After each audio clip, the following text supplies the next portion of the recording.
Crise humanitaire à Gaza, une famine en marche. Les autorités de Gaza rapportent qu'uniquement 73 camions d'aide humanitaire ont traversé le siège au cours des dernières 24 heures, alors que la famine s'aggrave dans l'enclave.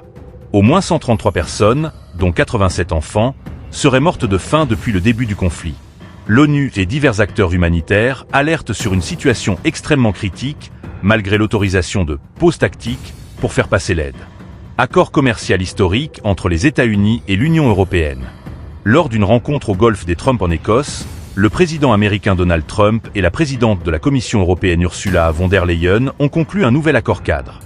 Et les importations européennes feront l'objet d'un tarif unifié de 15% contre une menace initiale de 30%.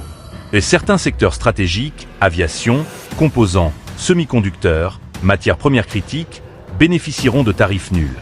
L'UE s'engage à investir 600 milliards de dollars aux États-Unis et à acheter pour 750 milliards de produits énergétiques américains, pétrole, gaz, équipements militaires. Les tarifs sur l'acier et l'aluminium de 50% restent en place, mais pourraient évoluer vers un système de quotas réaction politique. Le chancelier allemand Friedrich Merz a salué cet accord comme un facteur de stabilité économique tout en appelant à clarification sur certains détails. En revanche, la France et l'Italie restent critiques. Benjamin Haddad qualifie l'accord de « déséquilibré », tandis que Giorgia Meloni demande des éclaircissements sur les exemptions et les engagements. Perspectives boursières et réactions économiques. L'annonce de l'accord transatlantique a généré un soulagement sur les marchés financiers. Les indices européens, ainsi que le S&P 500 et le Nasdaq, ont enregistré des hausses significatives. Le baril de pétrole est remonté à environ 68,06 $, Brent, et 65,03 $, WTI, porté par l'optimisme commercial, mais modéré par les anticipations de relâchement des quotas OPEP+. Le dollar américain s'est raffermi, tandis que l'euro reste globalement stable, voire légèrement en retrait. Négociations Chine-États-Unis à Stockholm. Vers une prolongation de la trêve tarifaire, des fonctionnaires américains et chinois se rencontrent à Stockholm, avec pour objectif de prolonger la trêve tarifaire de 90 jours au-delà du 12 août. Ces discussions anticipent une possible rencontre entre Trump et Xi Jinping à l'automne. Politique en Australie, le net zéro défendu au Parlement. Le Sénat australien a rejeté, par 39 voix contre 7, une motion visant à abandonner l'objectif climatique de neutralité carbone d'ici 2050.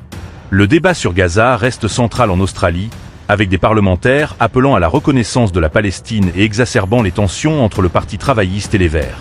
À l'international, conférence de paix à l'ONU et autres dossiers.